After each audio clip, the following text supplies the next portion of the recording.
Smart Bourse vous est présenté par Silex. Conseil en investissement, produits structurés, gestion d'actifs, technologie.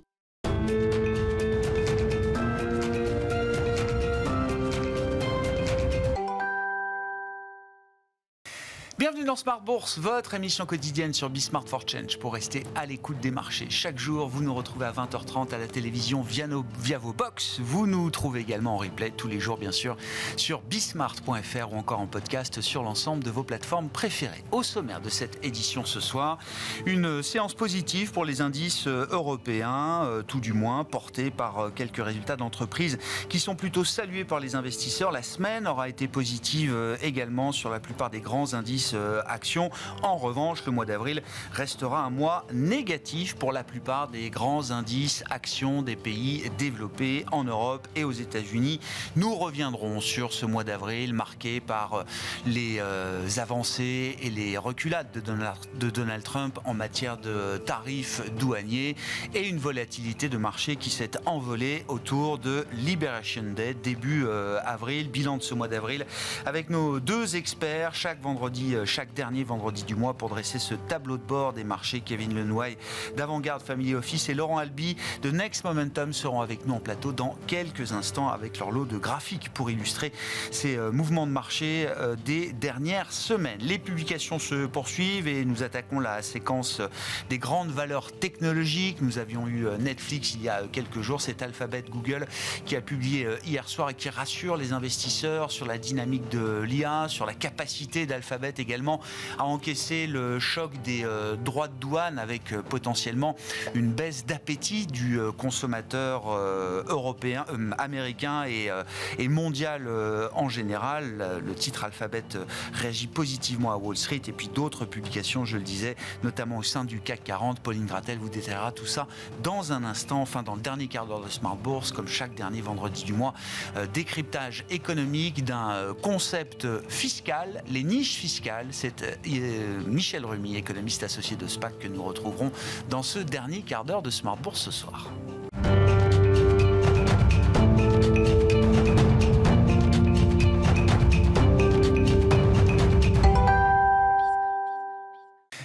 Mon ami, chaque soir en ouverture de Smart Bourse, Pauline Gratel vous apporte les infos clés du jour sur les marchés. Bonsoir Pauline. Bonsoir. Fin de semaine donc plutôt positive pour les indices actions des pays développés et en Europe notamment. Oui, en effet, ils sont portés par les espoirs d'accords commerciaux entre les États-Unis et la Corée du Sud qui pourraient intervenir dès la semaine prochaine d'après Scott Bessent. En outre, à quelques jours du rapport sur l'emploi américain, les tensions commerciales inquiètent les membres de la Fed quant à leurs répercussions sur le marché du travail. Christopher Waller indique être prêt à soutenir une baisse des taux si besoin, une détente monétaire qui pourrait intervenir dès le mois de juin selon la présidente de la Fed de Cleveland.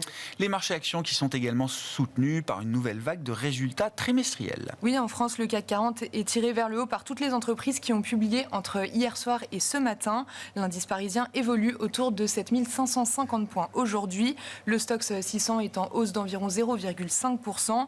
Aux États-Unis, les indices ouvrent sans réelle tendance, proche de l'équilibre. Enfin, sur les marchés obligataires, le rendement à 10 ans américain se stabilise entre 4,25 et 4,30%. Le dollar est stable avec un euro-dollar autour de 1,1350. Parmi les publications du jour, la publication du chiffre d'affaires d'Accor, salué par le marché. Le chiffre d'affaires est en hausse de plus de 9% au premier trimestre et l'entreprise confirme ses perspectives à moyen terme.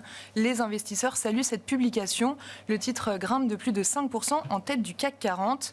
Michelin était également attendu à publier des ventes conformes aux attentes en repli de 2% sur le trimestre. Les objectifs sont confirmés et le titre est en hausse de 2% à Paris. Et puis Saint-Gobain publie également son chiffre d'activité du trimestre écoulé. Oui, le chiffre d'affaires de Saint-Gobain recule de 0,3% en données comparables, mais grimpe de plus de 3% en données publiées à 12 milliards d'euros pour le premier trimestre.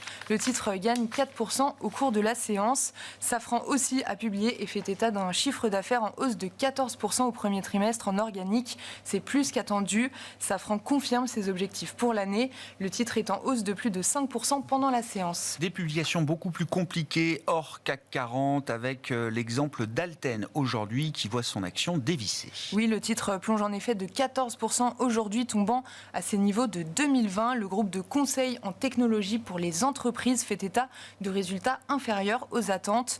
Autre plongeon à noter dans l'actualité des sociétés, ce sont les chutes violentes d'Edenred et Pluxee qui dévissent respectivement de 16 et 10% à Paris.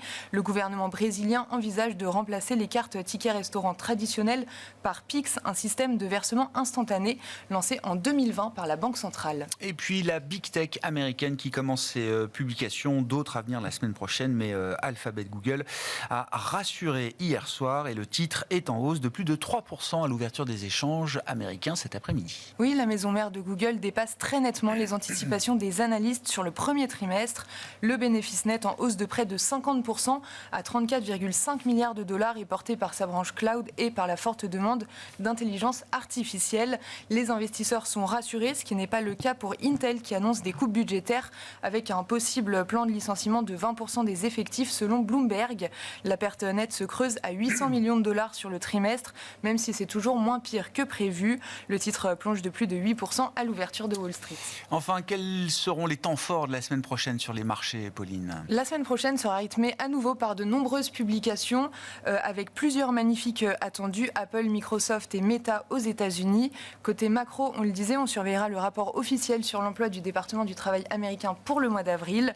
On attend également les publications des premières estimations de PIB du premier trimestre pour les États-Unis et la zone euro notamment, ainsi que la première estimation d'inflation pour les pays de la zone euro pour le mois d'avril.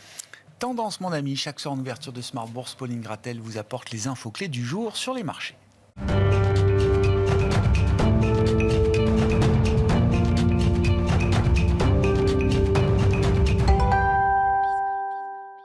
Comme chaque dernier vendredi du mois, nous dressons le grand tableau de bord des marchés dans Smart Bourse avec deux experts invités à mes côtés. Kevin Lenouaille, directeur associé chez Avantgarde Family Office. Bonsoir Kevin. Bonsoir Grégoire. Merci d'être là et merci à Laurent Albi d'être parmi nous également, comme chaque mois, le responsable de Next Momentum et cofondateur également de Caleis 360. Bonsoir Laurent. Bonsoir Grégoire. Votre bilan de ce mois d'avril, alors vous êtes venus chacun avec votre lot de graphiques. Laurent, prenons peut-être le tableau, le scoreboard, on va dire, des grands indices actions pour ce mois d'avril, avec une première leçon. Parmi les grands indices mondiaux, ce sont les émergents qui terminent leader de ce mois d'avril.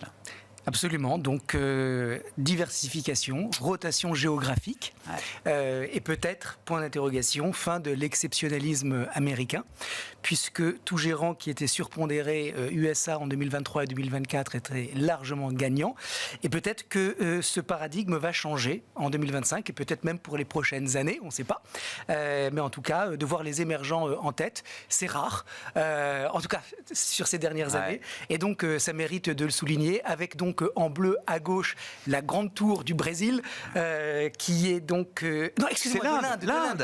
Pardon. C'est le retour de l'Inde. Le retour de l'Inde, absolument. Le report sur l'Inde, 4% donc en avril et 2,5% seulement depuis le début de l'année, mais peut-être que c'est le début de quelque chose. En deuxième position, le Brésil, donc qui est à peine positif, mais bon, par rapport aux États-Unis, c'est une performance. Et puis Shanghai, la Chine, qui résiste bien, qui résiste beaucoup mieux, en tout cas pour le moment. Contrairement à ce qu'on aurait pu penser avec ces droits de douane complètement délirants, bien le marché chinois y tient, en tout cas pour le moment. Et ça, c'est une information, je trouve, qui est intéressante parce que peut-être que ça présage de quelque chose d'intéressant. Cette résilience dans un moment où ces marchés-là sont censés souffrir, c'est quand même le signe de quelque chose. Oui, parce que ça peut pas être pire. On va pas monter à 400%. Hein. Donc, non, on est plutôt en train de redescendre, là, visiblement. Donc, vu qu'on est allé vu que Donald Trump est allé le climax, très vite, et très très fort, et que dans ce contexte, il n'y a pas eu de panique, finalement, je trouve que c'est assez intéressant à remarquer. Je vois la barre rouge, c'est celle du CAC. Alors, la barre rouge, oui, à droite, oui, c'est le CAC. Ouais. Moins 7%. Alors, il faut préciser, tout ça est en devise locale. Oui, c'est oui, ça, parce qu'on absolument. va parler du dollar. Oui. Mais pour un investisseur en dollars, la baisse est beaucoup moins importante sur les Absolument. indices européens, puisque sur le mois d'avril, le dollar a dû baisser de 4-5% face à différentes devises. Tout à fait. Donc, le CAC 40, bon dernier. Le Nasdaq 100 et le S&P qui sont tous les deux à moins 5. L'Allemagne qui tire à peu près son épingle du jeu, moins 4. Mais voilà, la question qui se pose, c'est est-ce que avril, c'est le début de quelque chose, autrement dit, une diversification, un rebalancing qui va doucement rentrer dans les portefeuilles en réallocation, ou est-ce qu'on va retrouver, peut-être, j'en sais rien, avec des résultats de GAFAM, on a vu Netflix, super, on voit Google, super. Donc si ça continue, peut-être que finalement les gens vont se dire mais rien n'a changé, ce sont toujours des très très belles boîtes et on retourne dessus. Voilà, donc beaucoup de points d'interrogation en cette fin du mois d'avril. On essaiera d'enlever certains quand même, c'est le but de ce rendez-vous. Mais si on reste sur le mois d'avril, une autre manière de regarder les choses avec vous, Laurent, à travers différents actifs. Alors on retrouve le S&P 500, mais on retrouve aussi d'autres, des ratios sectoriels ou même des paires de devises. Pour vous, c'est un mois de risk-off généralisé, toutes classes d'actifs confondues. C'est pas juste les actions. Exactement. Donc le S&P baisse et ce qui est très intéressant, c'est la corrélation positive avec des ratios, comme vous l'avez dit. Alors le premier, c'est la consommation discrétionnaire contre les biens de consommation de base. Évidemment, quand les craintes reviennent, eh bien les staples surperforment. Donc on a le ratio discrétionnaire sur staples qui baisse. La tech contre les utilities, c'est un peu le ratio emblématique, ça baisse. La biotech contre la santé, ça baisse. L'AUD australien contre le yen, ça baisse. Et on voit vraiment à l'écran la corrélation très forte. On doit tourner autour de 0,708. Donc vraiment, tout ce qui est considéré comme actif cyclique et risqué sont liquidés par rapport aux valeurs refuges. Et on termine avec le high yield américain face au T-Note, qui est lui aussi en baisse. J'ai pas mis le copper contre le gold, mais et c'est exactement la même chose. Alors, ce qu'il faut remarquer, c'est qu'on a déjà deux ratios qui tentent de sortir la tête de l'eau. Ça va être les biotech contre la santé. On voit qu'elles croisent leur moyenne mobile. Et puis le high yield contre le T-Note, qui est souvent à l'avance, qui lui aussi tente de faire sa petite remontada. Donc, un mois d'avril affreux. Et peut-être que mai va être plus clément. En tout cas, voilà, on est toujours dans une séquence de risque averse qui, pour le moment, en tout cas, est toujours d'actualité, même si on voit que depuis quelques jours, ça s'améliore un peu. Bon, une manière de regarder les choses, Kevin. Alors, vous êtes venu avec le graphique montrant la prime de risque des actions comparées entre les actions américaines et les actions de la zone euro. Alors, on voit effectivement sur une échelle assez longue. Donc on ne voit pas la date précise du Liberation Day. Alors c'était le 2 avril, mais on a eu une grosse chute du marché le 8 avril et toute une partie de la journée du 9 avril également, jusqu'à ce que Donald Trump suspende assez vite pour 90 jours les tarifs dits réciproques. Mais on voit bien cette remontée de la prime de risque des actions américaines en l'occurrence et des actions européennes également. Absolument. On est dans un moment globalement.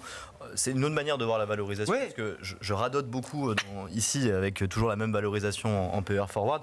C'est une autre manière de la voir que je trouve effectivement très intéressante, parce que on est dans un moment effectivement qui est, ça a parfaitement été dit, très crispant, très risk-off. Mais de ce point de vue-là, on le comprend d'autant mieux à la lumière du prix que l'on payait les actifs risqués jusque-là. Et ça, c'est vraiment fondamental, parce que ça faisait des mois effectivement que l'on disait globalement que le marché n'était pas abordable, et d'autant plus aux États-Unis. On peut faire un vrai différentiel. En Europe, on y reviendra, le point était bien meilleur, mais déjà minoré par rapport à son historique. Mais aux États-Unis, on le voit, on était clairement sur un point bas historique. Et ce qui est prime de risque négative. Négative, absolument. Aucune prime offerte pour détenir des actions américaines. Il y a deux conjonctions à cela qui sont intéressantes. C'est le taux, effectivement. Quand on parle de prime de risque, on peut peut-être le rappeler. On a ce différentiel entre la cherté du marché pris en PER, en inverse du PER, et le taux à long terme. Et donc là, on prend un 10 ans de référence, en tout cas, c'est le graphique ici que j'ai dessiné. Ce qui est très intéressant, c'est qu'au moment où ce graphique, justement, est sur le bottom, on a un taux réel, notamment américain, qui est déjà, qui est certes positif, mais qui n'est absolument pas intéressant. Et donc, en fait, on a une conjonction de deux éléments qui sont particulièrement forts, inédits, on le voit à l'écran. Ce sont des taux réels qui sont positifs certes, mais qui ne sont pas du tout attrayants, et derrière des PER qui, là on le disait, pour reprendre le S&P 500 dont on parlait tout à l'heure, PER forward 26 fois avant la chute, on est passé à 21 fois avant Liberations Day, on a vu 18 fois effectivement au plus bas du bottom justement. Enfin, bottom. C'est l'autre question. C'est la question. Si on reste en relatif, pardon Grégoire, ce qui est aussi intéressant, c'est que les conditions de marché, mais ça on se l'a déjà dit avec d'autres éléments, ne sont pas les mêmes pour Donald Trump que celles de 2016-2018. C'est-à-dire qu'effectivement, on sait très bien aujourd'hui que la véhémence de Donald Trump, elle s'appuie notamment sur des éléments passés, voire des éléments bien plus historiques. Certains sont remontés jusqu'à Nixon, j'en douterai, pourquoi pas. Mais surtout, les conditions de marché dans lesquelles Trump veut jouer, si vous me permettez l'expression, ne sont absolument pas les mêmes. Et ça explique globalement, et c'est la discussion qu'on avait avec Laurent en introduction, on n'a pas aujourd'hui cette matérialisation du bottom parce que globalement, on ne sait pas où on peut aller. Les conditions de marché sont beaucoup moins limpides qu'elles ne pouvaient l'être il y a 10 ans. Il a payé au plus haut, quoi. Absolument. Il est rentré au plus haut et au plus cher du marché américain. C'est le seul élément Nixon que je vois de la même manière. C'est-à-dire, je suis capable de mettre un grand coup de pied dans la fourmilière. Mais je crois que le Wall Street Journal le ramène à Mitterrand ces dernières heures. Je ne sais pas si vous avez j'ai pas vu ça, non. Le moment Mitterrand, soi-disant, de Donald Trump. Ah oui, c'est vrai. Il faut sortir justement de cette aberration politique et on revient finalement à quelque chose qui est très modéré. De plus raisonnable. On en parle le mois prochain. Oui, non, mais je pense qu'on va en reparler pendant 1360 jours. Absolument. C'est le nombre de jours qui reste avant la fin de la seconde mandature de Donald Trump. Vous appelez ça, vous, la grande déflagration sur les actions US. Oui. C'est le graphique aussi que vous présentez, Laurent. Oui, alors la grande déflagration, c'est vraiment à partir du 2 avril, parce que les marchés baissent à partir du 19 février. Le point haut, c'est le 19, c'est ça. Mais le 2 avril, il se passe quelque chose où tout d'un coup, il y a un mouvement je dirais pas de panique, mais en tout cas, on passe... C'était relativement construit dans la baisse, et à partir du 2, ça part... Ça lâche, exactement. Et donc, c'est la grande déflagration du mois d'avril sur les marchés actions américains. Alors, ce graphique, il est extrêmement intéressant, et malheureusement, il est assez compliqué à expliquer, mais je vais essayer de le faire quand même. En violet, vous avez le S&P Equally Weighted. Voilà. D'accord. Donc, lui, il a baissé de 20% du point haut au point bas, et là, il est à peu près à moins 10%. Ce qui est intéressant, c'est la courbe noire. Parce que cette courbe noire, ça va être la ligne des... c'est la courbe... Je la vois pas bien, la courbe noire. Moi, je vois du vert, du rouge et du violet. Au-dessus. Alors, oui, mais la courbe... Enfin... non, elle est noire, Grégoire. Vous avez du rouge, du vert, et puis la noire. D'accord. Une ligne noire. Ok. La plus foncée, on va dire. La plus foncée. La plus foncée. Alors, je passe chez l'ophtalmo juste après. Cette ligne, on va prendre toutes les actions du New York Stock Exchange, du Nasdaq et de l'American Stock Exchange. Donc les 3 bourses américaines. D'accord. Et toutes les semaines, on va compter les actions qui font des nouveaux plus hauts annuels et on va retrancher les actions qui font des plus bas annuels. Et qu'est-ce qu'on voit ? On voit que cette courbe, elle est très corrélée au S&P équipondéré. Là où ça devient intéressant, c'est que cette courbe noire en bas à droite, elle est en chute libre. Oui. Et pour que le marché reparte, quand je dis que le marché reparte, c'est un nouveau bull market. Il faut que cette courbe, déjà, elle se redresse. Et le premier signal, c'est quand elle croise sa moyenne mobile à 10 semaines, qui est en vert. Et on est très loin de cette configuration. Donc, peut-être que je me plante complètement et que le bottom du 9 avril, c'est le vrai bottom. Pour l'instant, on n'a pas refait le point bas du 9. Pour le moment, on n'a pas refait le point bas du 9. Et peut-être que c'est le vrai point bas. Mais en tout cas, de ce point de vue-là, on n'a pas les infos pour pouvoir dire « revenez ». Payez maintenant, parce que ça y est, on l'a fait, et on a devant nous une nouvelle... un nouveau bull market, primary bull market dans un bull market séculier, mais on n'a pas encore ça. Donc, c'est quoi le message de ce chart ? C'est que je ne peux pas recommander aux investisseurs autre chose qu'être prudent à ce stade, parce que même si le bottom il a été fait, j'ai pas encore les éléments pour pouvoir effectivement l'annoncer. C'est pas encore un risk reward confortable pour se projeter sur une vraie tendance, un vrai directionnel positif de moyen long terme. On a l'impression qu'on est au début. Alors, peut-être qu'on n'y est pas, encore une fois, mais ce chart, il est intéressant parce qu'il incite forcément à la mesure, parce que je commence à voir ici et là des annonces de bottom. Après, pourquoi pas ? Moi, il y a quand même quelque chose, je fais une petite digression. Cette journée du 9 avril, elle est quand même exceptionnelle. Bon, un Nasdaq à 12%, je ne sais pas quand est-ce que c'est arrivé, mais ça a dû arriver 2 ou 3 fois. Bon. Normalement, ce genre de séance, c'est des rampes de lancement qui sont capables d'envoyer les marchés sur Ça n'a pas Mars. été suivi. Ouais. Ça n'a pas été suivi. Et là, on a eu 7 journées, et puis derrière, c'était dur, c'était poussif. Alors là, ça repart, mais normalement, c'est quelque chose qui doit générer un véritable engouement, et ça a été un peu une journée, une séance. Alors peut-être que ça va arriver maintenant, pourquoi pas, mais voilà, on est vraiment dans le gris, on est vraiment dans le brouillard, quoi. Bon, et puis c'est vrai qu'avec ce rebond post-Liberation Day, même si c'est un rebond qui a pas été très dynamique, comme vous dites, Laurent, par la suite, le S&P perd à peine 10% par rapport à son sommet. Hein. Je veux dire, pour l'instant, on est loin d'être... On a flirté avec des drawdowns plus élevés, hein, mais là, on est revenu à... grosso modo, moins de 10% de baisse pour le S&P 500 par rapport à son sommet de février. Absolument. L'autre événement majeur, Kevin, je vous repasse la parole, de ce mois d'avril, et même depuis l'arrivée de Trump à la Maison-Blanche, c'est ce phénomène de dépréciation du dollar qui s'est accéléré encore au mois d'avril, avec ses revirements sur la politique tarifaire et l'idée qu'une perte de confiance s'est installée entre Donald Trump et les marchés. Le dollar étant effectivement le réceptacle de cette perte de confiance. Extrêmement représentatif. Et pour faire une digression sur ce qui vient d'être dit, ce que je trouve extrêmement intéressant, on revient au dollar là-dessus, c'est que le moment de Liberations Day, il a répondu à quelques questions macro-mico qu'on peut se poser sur les plateaux.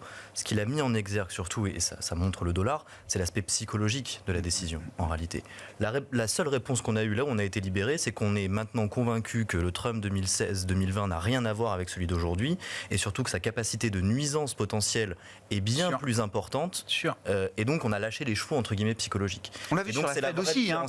Sur la Fed, il n'arrête pas de taper sur Powell pour finalement dire qu'il ne cherchera absolument pas à le virer avant la fin de son mandat en mai 2026. En 24 heures. Mais voilà, le mal est fait, et la capacité de nuisance, elle reste là. Exactement, et ça fait partie du graphe. En fait, le point sur la Fed, il est, de mon point de vue, quasiment plus dangereux que les droits de douane, qui nous donnent un niveau de taux absolu, enfin un niveau absolu, qui peut répondre à des questions, mais qui pourrait être revu à la baisse. S'il va au bout de la démarche, s'il allait au bout de la démarche sur J. Powell, les dégâts seraient, la déflagration pourrait être d'autant plus importante. Et c'est ce que le dollar montre, parce que lui ne se reprend pas du tout, là où on peut effectivement considérer qu'à minima sur le S&P 500, on a repris la moitié de la baisse. Bon, je viens maintenant au dollar. Pardon. Non, mais allez-y, mais c'est... Ce qui est intéressant sur le dollar, effectivement, c'est qu'on aurait pu intituler ce graphique Trump et le désamour du dollar. Je t'aime, moi non plus. A priori, effectivement, ce qui est important de considérer, c'est que déjà le premier mandat de Donald Trump, vous connaissez notre appétence historique, avait conduit exactement dans les mêmes amplitudes et dans le même désamour de la part du dollar.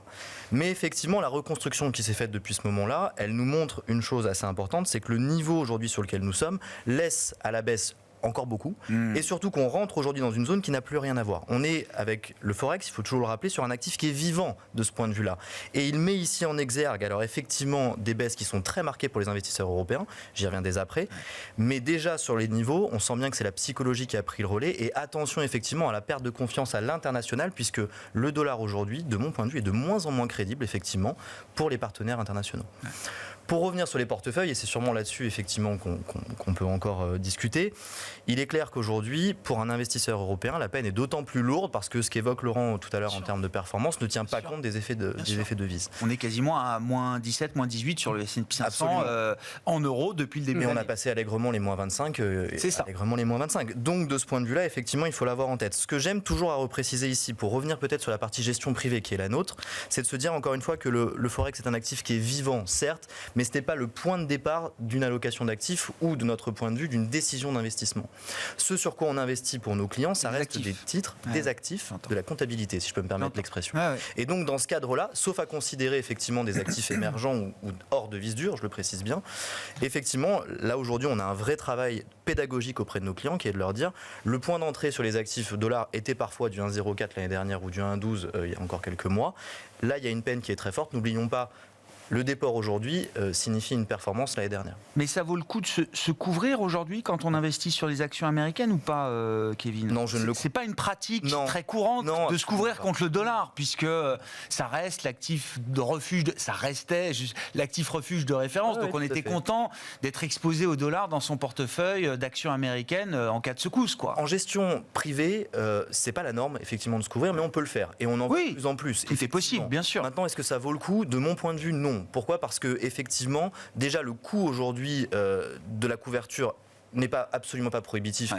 mais reste quelque chose que les clients n'ont pas envie d'aborder et que je ne leur conseillerais pas, puisque, encore une fois, dans une approche à 3-4 ans, sauf à considérer que la dévaluation du dollar est systémique, ce qui est encore autre chose. Et c'est là, on parle d'une dépréciation un peu accélérée. Quoi. Exactement. Cette dépréciation, si elle reste... Est-ce que c'est un statut qui a changé ? Réponse évidemment devant nous. Exactement. Et donc, dans un cadre classique, la couverture, elle n'est pas tenable à long terme. C'est ce qu'il faut se dire. Le coût de change, le coût de la couverture n'est pas tenable. Vous ne pouvez pas porter cette couverture sur autant de temps. C'est une mauvaise idée.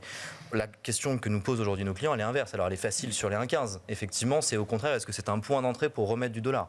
Là, on irait sur des considérations, vous les connaissez, parité de pouvoir de change et différentiel de taux. En absolu, encore une fois, on peut considérer certes que la zone d'appui, elle est autour des 1,17, 1,20 sur l'euro-dollar.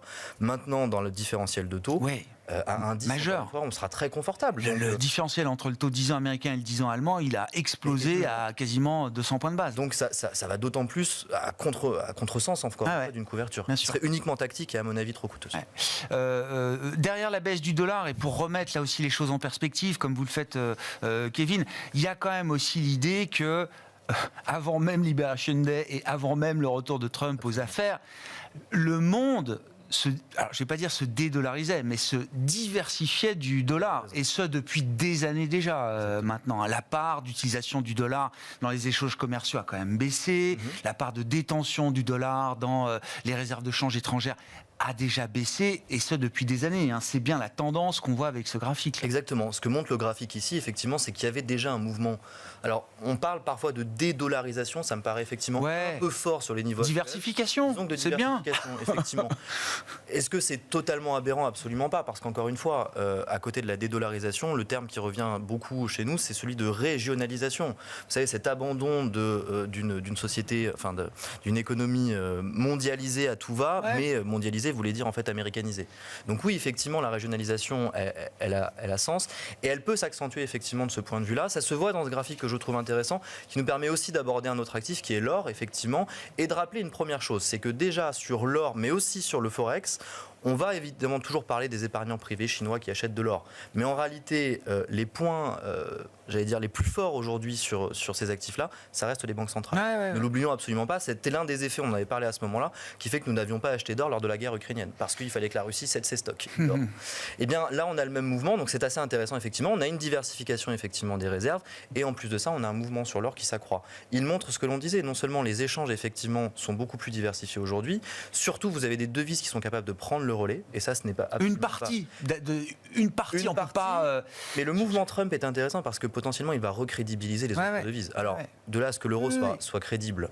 Je le découvre, j'en suis le premier. Non, mais il y a un chemin à faire de ce côté. Mais sur les devises asiatiques et notamment sur le yuan, la question va se poser très rapidement parce qu'effectivement, vu la force qui doit être prise. Il y a une telle profondeur de marché sur le dollar que, évidemment, c'est compliqué de dire qu'une devise peut récupérer à elle seule le statut de réserve ou de monnaie de réserve tant que la mondiale. crédibilité américaine n'est pas entamée. Ce qui là est encore autre chose. Techniquement, alors vous êtes venu avec votre graphique du dollar aussi, Laurent. Oui, c'est le même que celui de Kevin. Sans concertation aucune, mais on parle de ce qui a fait le marché en avril.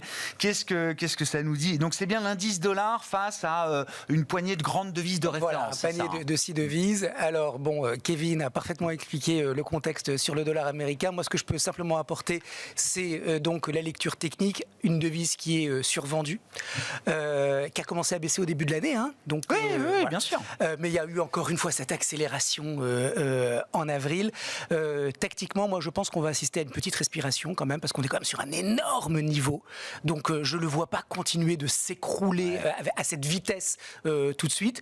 La question qui se pose derrière, c'est est-ce que c'est l'atterrissage sur cette zone, ou est-ce que ça peut aller plus bas ?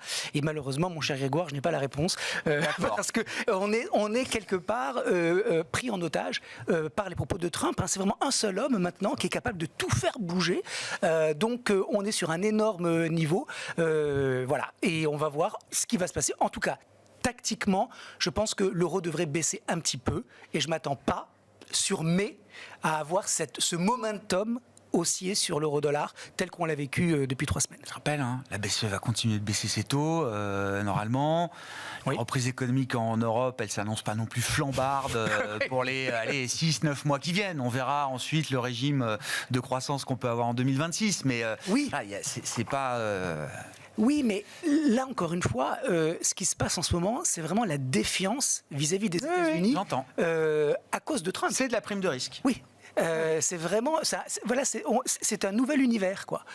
Et donc, vous avez tout à fait raison de dire ça, mais il suffit qu'il y ait encore des annonces qui soient maladroites, et ça peut continuer de reconsidérer le dollar, même si, encore une fois, je ne pense pas qu'on soit à la veille de quelque chose, d'un tremblement de terre. Hein. C'est encore conjoncturel. Oui. Mais enfin bon, peut-être que je me trompe, et peut-être que comme le quelque chose de Kevin, beaucoup plus profond est en train de se passer. De premier mandat de Trump, on a eu alors cette anticipation qui porte le dollar jusqu'au moment de son élection, et puis après un gros retracement effectivement du dollar pendant une paire d'années au moins. Je ne sais pas d'ailleurs si vous avez vu ce graphique là, comme le marché trade sur des tweets ou des posts de réseaux sociaux ou des déclarations à l'emporte-pièce ou entre deux portes, au pied d'un hélicoptère, etc. Enfin, c'est comme ça que le marché fonctionne aujourd'hui. Donc ils ont regardé. Plus Scott Bessent parle, plus le marché a de chances d'être dans le vert sur la journée, plus les propos rapportés sont ceux de Howard Lutnick, le secrétaire au commerce, ou Peter Navarro, le conseiller personnel de Donald Trump au commerce, plus les journées sont rouges. C'est intéressant. Ouais. Heureusement qu'il est là. On voit qui est market friendly et qui ne l'est pas dans l'administration Trump et dans son entourage.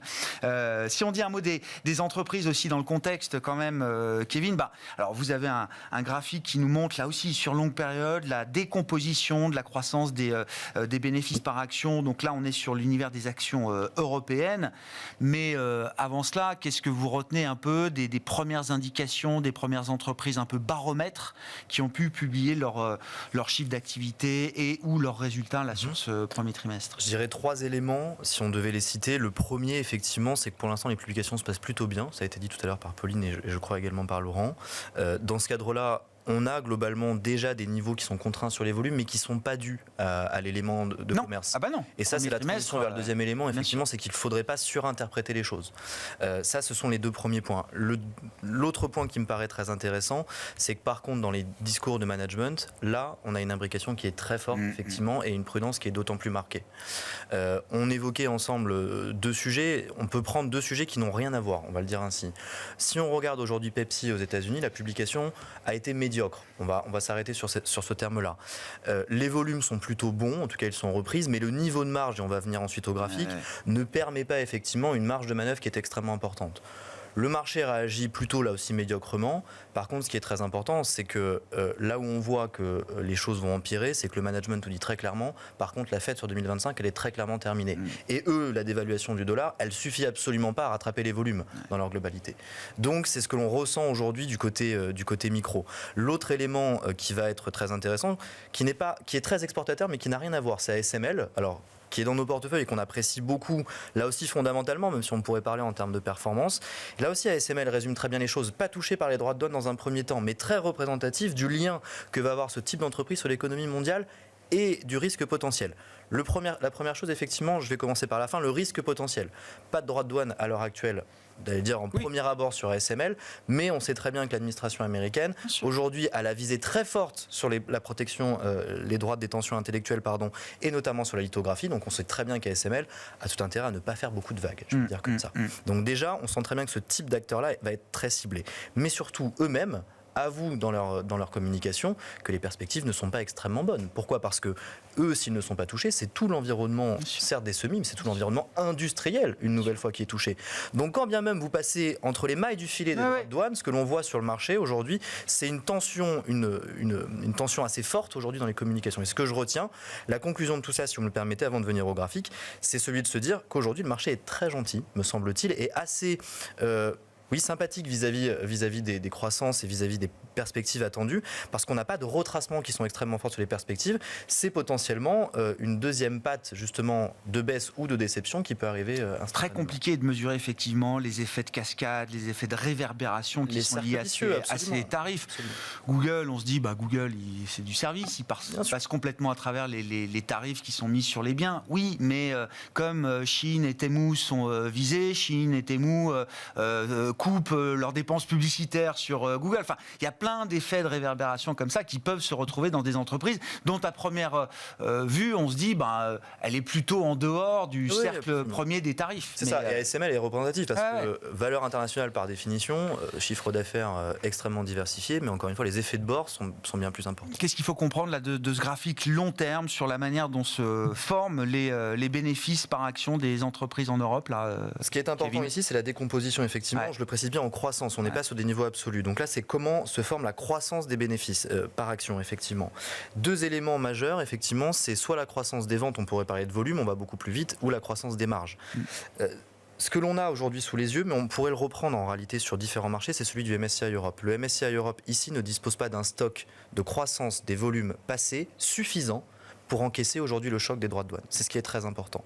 Ça va poser un problème aujourd'hui, c'est ce qui explique à mon avis le marché est très gentil vis-à-vis des valorisations, une nouvelle fois, parce que, encore une fois, les marges sont assez élevées en Europe. On avait déjà parlé par le passé. On est globalement à 13 points de marge opérationnelle en moyenne sur les marchés européens et le choc est attendu à moins 3. 3 points en moins, pardon. Donc on a de la marge de manœuvre. Par contre, en termes de volume, le report n'est pas possible aujourd'hui de ce point de vue-là. Parce qu'on en reparle, les économies sont trop imbriquées.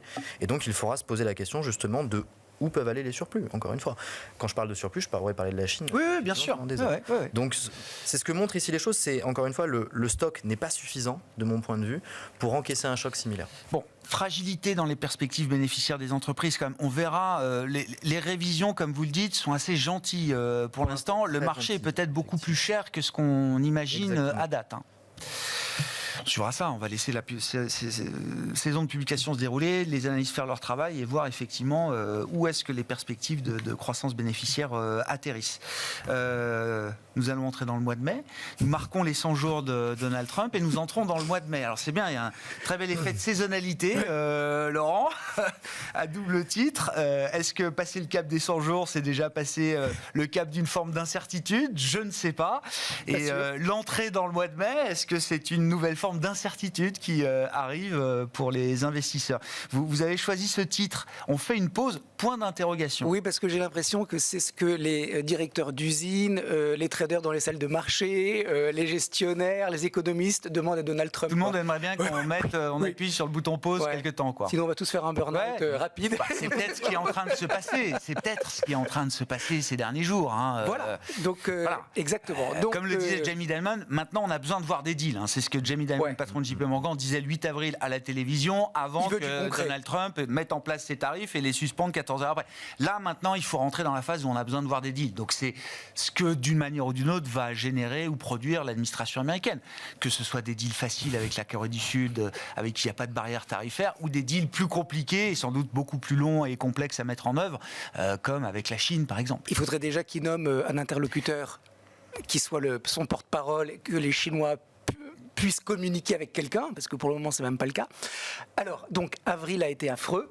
Je pense que mai, on devrait assister, je pense, à une petite accalmie. Alors, c'est pas juste un sentiment personnel, c'est parce que on a ici à l'écran un graphique donc du S&P en toile de fond et d'un indicateur de participation très intéressant qui s'appelle le Summation Index et qui est en fait toujours basé sur cette idée d'action du S&P qui avance moins celle qui recule, sauf qu'on va faire une moyenne mobile d'une moyenne mobile. Donc on va beaucoup lisser cette évolution, cette dynamique pour enlever le bruit.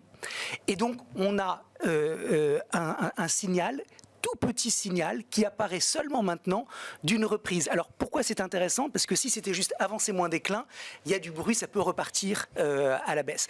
Mais quand on a ce Summation Index qui se met en place à la hausse, en général, ça marche plutôt bien. Donc qu'est-ce que ça veut dire ? Ça veut dire qu'on est toujours dans un marché baissier. Ça veut dire qu'on ne sait toujours pas où est le bottom. Mais qu'a priori, on devrait assister à une accalmie dans la baisse et avoir un mouvement haussier qui sera soit un mouvement de contre-tendance qui va s'arrêter plus haut plus tard. Un rebond de bear market. Voilà. Et puis ça repart à la baisse.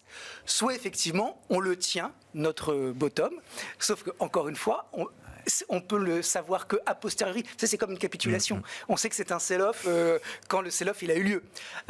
Donc là, pour le moment, on n'a pas beaucoup d'indications, sauf que tactiquement, puisque c'est le grand tableau de bord et qu'on est à la fin du mois d'avril, sur mai, ce que j'anticipe, c'est une baisse de la vol qui a déjà commencé. Ouais. Ça devrait continuer. On devrait a priori avoir au moins une stabilisation. Pas forcément un rebond exceptionnel, mais au moins une stabilisation. Et après, il faut lui donner le temps à Donald de mettre en place son arsenal pour discuter avec les Chinois, avec tout le monde. Et peut-être qu'au mois de juin, si on est de nouveau déçu, eh ben ça repartira à la baisse. Ou au contraire, il y aura vraiment des bonnes surprises parce qu'il y aura une espèce de wake-up call où la fête est finie. Oui, un pivot total de Trump et de son administration. Oui. Parce qu'il va y avoir, encore une fois, des forces. On a vu qu'il pouvait pivoter vite. Le mois d'avril a montré effectivement que Trump pouvait pivoter très très vite. Et puis, je pense qu'il y a quand même deux choses complètement différentes. C'est les mid-term. Bon, je pense quand même que ça doit quand même traîner quelque part dans son esprit. Et puis, le temps passe. Et puis, il y a quand même ces droits de douane délirants sur les produits chinois. Concrètement, ça va poser des problèmes de logistique sur l'été, sur l'hiver. Enfin bon, donc qu'est-ce qui va se passer? Bon, donc il y a un moment, il faut que... Le patron de Walmart lui a expliqué que pour avoir des jouets au pied du sapin à Noël dans les foyers américains, c'est maintenant que ça se joue. C'est 6 semaines pour faire le trajet entre Shanghai et Los Angeles. Donc voilà. Ça se prépare aujourd'hui. Ma question étant, est-ce qu'on peut imaginer un vrai redémarrage de long terme, comme vous dites, la reprise d'une tendance haussière de long terme, Laurence, sans être passé par une phase de capitulation? Vous disiez vous-même tout à l'heure, j'ai pas le signal d'une capitulation, et on en discutait avant l'émission. Vous me disiez, alors qu'en mars 2020 Covid, je l'avais. C'était clair. Oui. Mais on compare beaucoup Trump au Covid. Oui. Et oui, mais c'est pas exactement la même chose parce que quand le Covid était terminé, il était terminé. Voilà. Alors que là, c'est pas la même incertitude. C'est pas la même incertitude. Non, pour répondre à votre question, moi ce qu'on voit sur ce graphique en tout cas, c'est, vous savez, il y a ce dicton de Wall Street, the market is climbing its wall of worry. C'est-à-dire le marché escalade son mur d'incertitude. Ça veut dire qu'en fait, ce qu'on pourrait dire, c'est qu'en cette fin avril, les pires nouvelles sont pricées. Oui. On a eu le pire des droits de douane le 8 avril, avec le maximum de ce qu'on pouvait appliquer au reste du monde, suspendu 14 heures après. Donc le marché pense, à tort ou à raison, que le pire est peut-être derrière nous. Donc, si il escalade son mur d'inquiétude, ça veut dire quoi? Qu'il a des espoirs, des espérances. Sur quoi? La Fed. Juin. Maintenant, on sait que le marché se plante souvent. Mais peut-être que c'est en train d'être repricé, comme quoi Jérôme Powell, avec des risques de récession, je ne sais pas, va finalement baisser de 25 BP.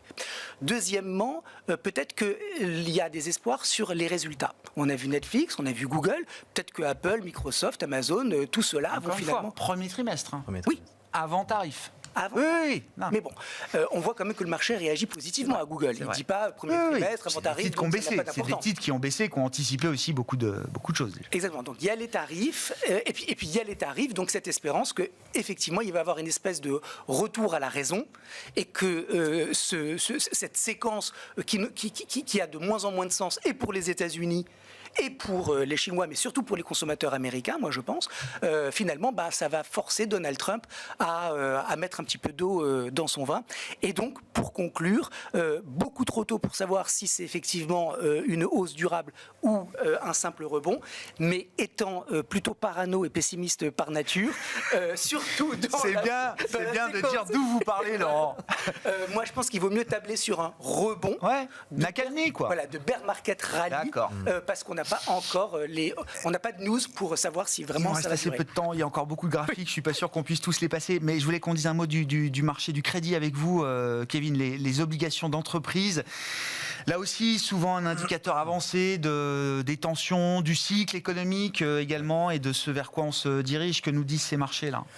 Ils nous disent plusieurs choses. Ils nous disent des tensions, certes, on le voit. Le marché était déprimé en termes de spread, déprimé en ce sens qu'il n'y avait pas d'opportunité d'achat. On se l'était largement dit. Des spreads quasi serrés au niveau historiquement bas. Quand on regarde, vous avez ici les deux spreads, spread dollar, spread euro. Je le précise bien, all corporate. Donc on n'a pas de différenciation à yield investment grade. Mais ce qui est effectivement intéressant, c'est qu'il y a encore quelques temps, on se disait il n'y a rien à faire, si je vais le dire ainsi, ou ne faites plus rien parce qu'en fait les portefeuilles étaient déjà gorgés d'obligataires. Ce que dit le graphique ici, effectivement, c'est qu'on a un premier point de tension qui n'est pas inintéressant. On a recommencé parfois certains achats, effectivement. Donc oui, le marché obligataire montre une certaine crispation effectivement face à ce qui se passe. Ça, c'est le premier élément, mais c'est uniquement le spread ici de taux par rapport à la référence. Il y a un deuxième élément qui est intéressant, qui n'est pas montré en fait ici par ce graphique, pour aller vite parce que je vois que le temps est compté. C'est le spread d'achat, le spread bid-ask. Ouais. On est sur des marchés gré à gré. Ce que l'on a vu, on l'a constaté dans nos portefeuilles, même en investment grade, ce qui est assez rare pour le coup, c'est des écartements de bid-ask qui étaient malgré tout l'offre et la demande. Covid, exactement. Ouais. Vous avez un prix d'achat et face à un prix de vente qui normalement évolue dans une zone qui est comprise entre 10 et 30 points de base pour du crossover, c'est-à-dire du triple BW. Normalement, c'est la norme. On est monté jusqu'à 80 sur des papiers avec 200 millions d'euros d'émissions, je le précise bien. Donc on ne parle pas non plus d'illiquide total. Ouais. Mais on a vu effectivement une crispation. Ça montre deux choses. Ça montre pas que le marché était vendeur. Ça montre qu'on a simplement pas de liquidité. Ouais, ça, c'est tout à fait différent. C'est-à-dire qu'on a vu un gel, effectivement. Une liquidité qui s'assèche. Exactement. Et à mesure que l'on descendait dans la notation de crédit, c'est particulièrement vrai sur le yield américain, on avait des spreads de taux qui dépassaient les 100 points de base cette fois-ci. Et donc ça, pour le coup, ça montre effectivement que le marché commence à se regarder en chien de faïence. Ouais. Les deux éléments, encore une fois, c'est l'opportunité d'achat ou surtout se considérer que les investisseurs qui ont le papier aujourd'hui ne veulent pas le lâcher. Et c'est, à mon avis, la deuxième hypothèse qui tient. Ouais. Ce qui fait qu'on ne panique pas. Ouais. Bon. Et puis sur le primaire, effectivement, alors les deals ont pu revenir un petit peu, mais c'est vrai qu'on n'a pas eu encore de vrais gros jumbo deals qui permettent de refixer une référence, un benchmark pour des émetteurs à yield. Et le mur de refinancement arrive là. Oui. Et généralement, les corporates aiment bien anticiper les murs de refinancement plutôt que de se retrouver au pied du mur, en l'occurrence. Il va falloir choisir, Laurent. Non, mais le thème, c'est rester défensif. Voilà, alors c'est ce que j'ai compris, dans un possible rebond de bear market au mois de mai. Oui. Comment ça peut se jouer sur le stock 600 là, en Europe? Alors, vous avez une série de secteurs défensifs. Oui, ce que je voulais montrer, c'est qu'en avril, sur le stock 600, c'est que les défensifs qui ont surperformé. Mais ce qui est beaucoup plus intéressant, c'est quand on regarde les graphiques, on voit les ratios de force relative qui sont dans des mouvements haussiers très forts.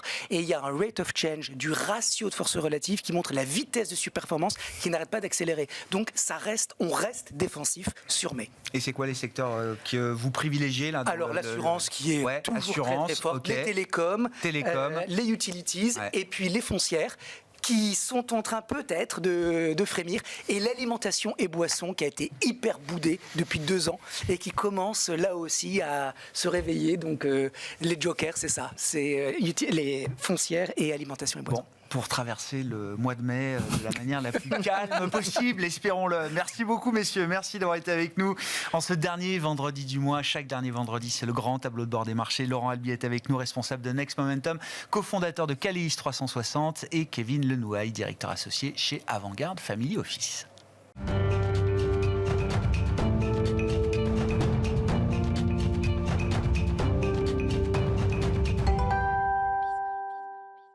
Le dernier quart d'heure de Smart Bourse, chaque soir, c'est le quart d'heure thématique. Une fois par mois, le dernier vendredi du mois, c'est un rendez-vous de pédagogie économique avec Michel Rumi, économiste associé de SPAC. Bonsoir Michel. Bonsoir, merci beaucoup d'être là pour décrypter le concept, alors le grand classique, même si je puis dire, du concept de niche fiscale. C'est un moment particulièrement approprié puisque le débat budgétaire est continu en France depuis quelques mois et quelques années maintenant, et le retour du débat se porte à nouveau sur ces questions de niche fiscale. Oui, tout à fait. En fait, dès qu'il y a des problèmes budgétaires, systématiquement, les politiques ressortent les niches fiscales et souvent agrémentent leur discours. On va lutter et on va accompagner de la promesse de ne pas augmenter les taxes. On va baisser la dépense fiscale, c'est comme ça qu'on dit. Voilà. Et donc, du coup, tout le monde est content et puis on revient à chaque fois. Donc, voilà.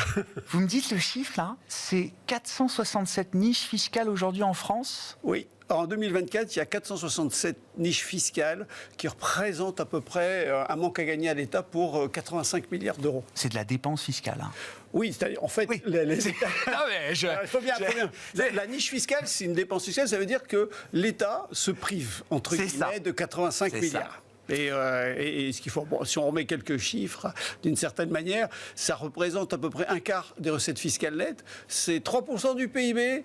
Et par rapport à, on va dire, à l'impôt sur le revenu rapporte, on va dire, 100 milliards. Et donc, on voit que c'est quand même quelque chose de relativement important.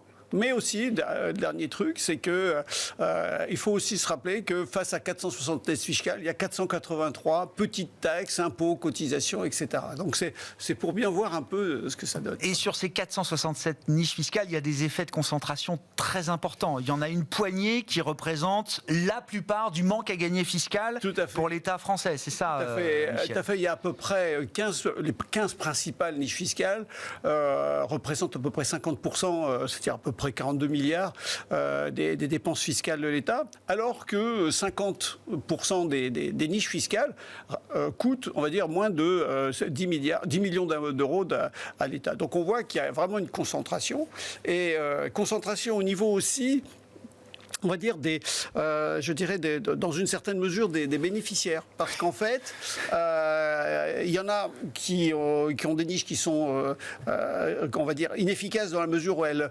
concernent à peu près moins d'une centaine de bénéficiaires. Okay, ça, c'est du sur-mesure, quoi. Voilà. C'est de la niche fiscale historique qu'on a designé à un moment sur mesure parce que le contexte faisait... Exactement. Et c'est ça qui est important, c'est que c'est l'illustration d'une économie, on va dire, de la situation économique.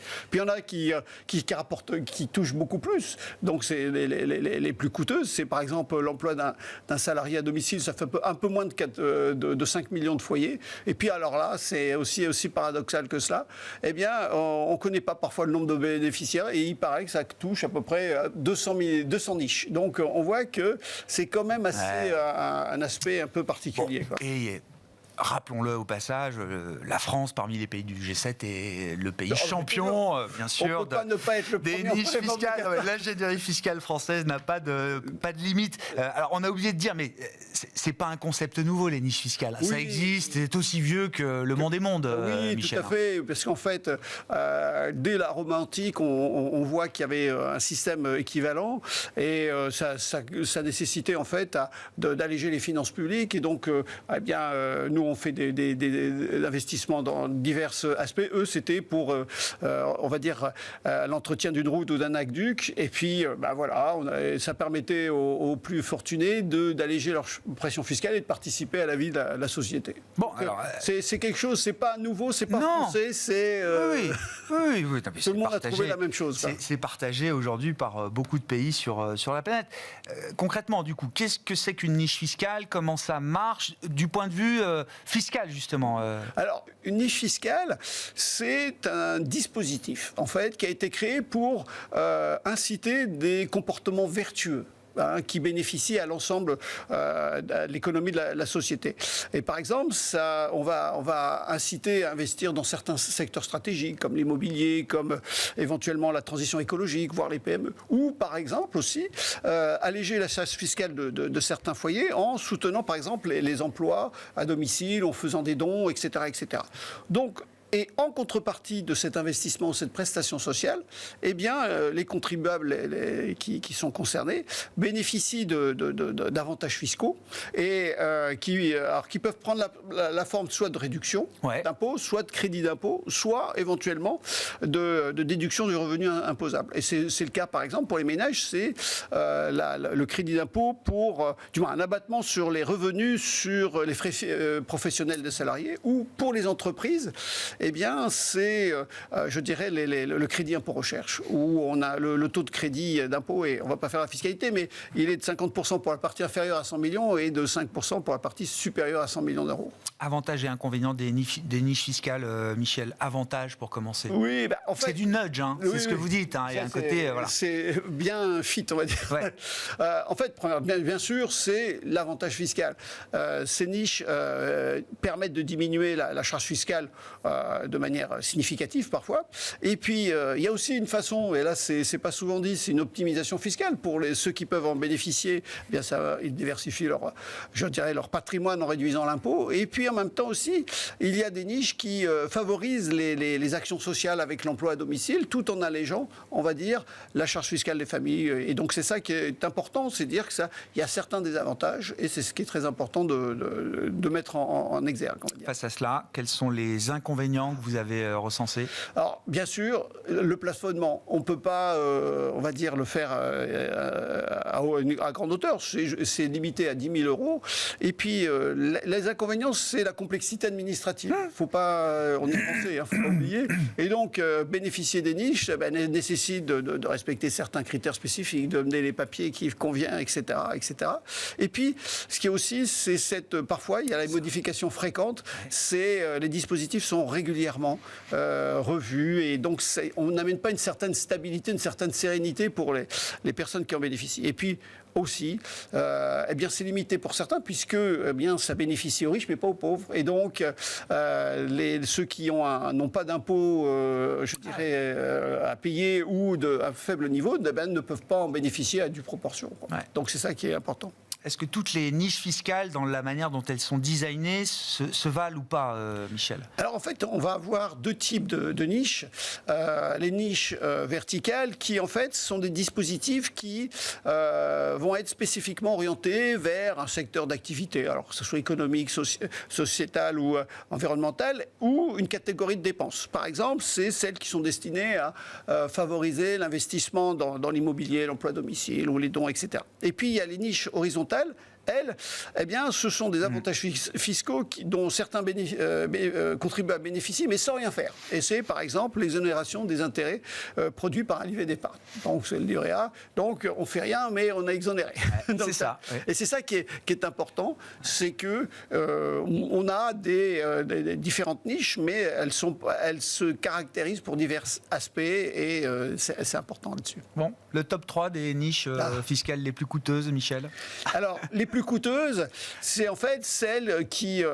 parce que coûteuses, c'est celles qu'il faut bien comprendre, c'est celles qui, en grand, on va dire, qui entraînent le plus grand manque à gagner. C'est ça. Voilà, c'est ça la plus grande dépense fiscale de l'État, et donc le plus grand manque à gagner pour l'État. Alors, le premier, c'est le crédit impôt recherche pour les entreprises, parce que de manière générale, on veut attirer des entreprises en France parce que par derrière, il y a un effet d'entraînement au niveau de l'emploi, etc.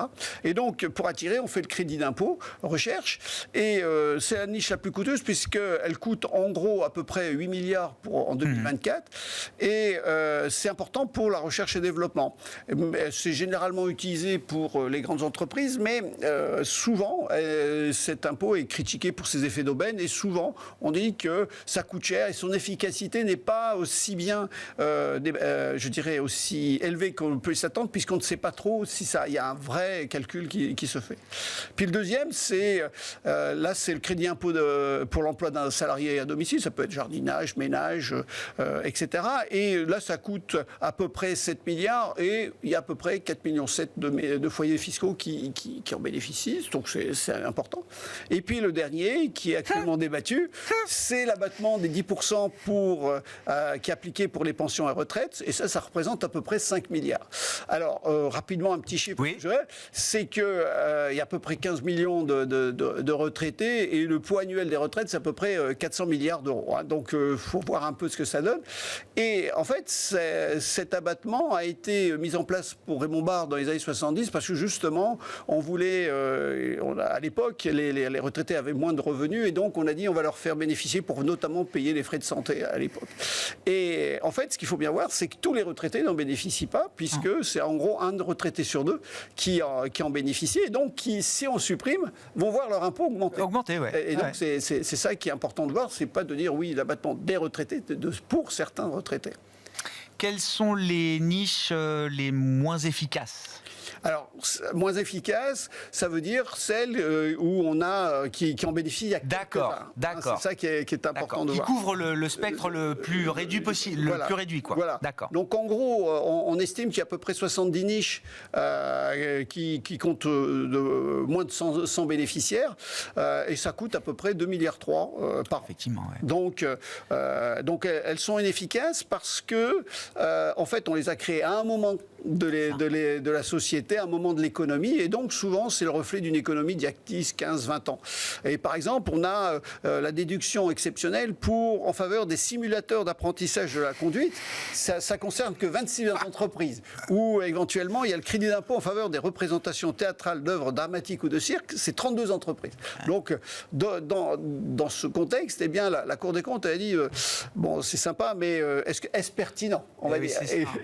C'est plus contemporain. Voilà. Et donc, elle juge que ça serait bien de rationaliser, de simplifier certaines niches, et donc pour justement, on va dire, pas faire des usines à gaz pour rien du tout. On verra où cet énième débat budgétaire autour des niches fiscales nous mène en France.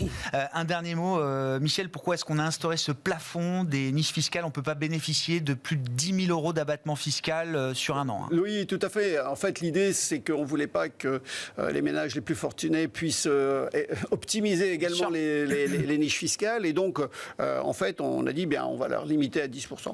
Et donc, comme vous l'avez dit, c'est 10 000 €. Mais ce qu'il faut bien voir, c'est que le plafond des niches fiscales ne touche pas aux avantages fiscaux liés à la situation personnelle. C'est notamment la déduction pour des pensions alimentaires. C'est également aussi la réduction d'impôt pour le versement d'une prestation. Vous avez un supplément. Voilà, c'est ça. Voilà. Et donc, c'est ça qui est important. C'est qu'on essaye quand même d'avoir une équité fiscale, de dire, ben voilà, ce qu'il faut bien sentir dans la notion de niche fiscale, c'est que l'État a estimé que ça lui coûterait beaucoup plus cher de mettre en œuvre, et donc il dit, j'investis moins, mais je fais bénéficier à certains ménages ou contribuables au niveau fiscal de cette somme.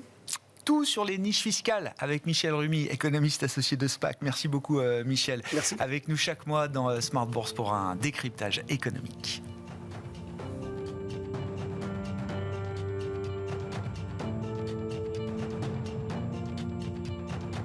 Smart Bourse vous a été présenté par Silex, conseil en investissement, produits structurés, gestion d'actifs, technologie.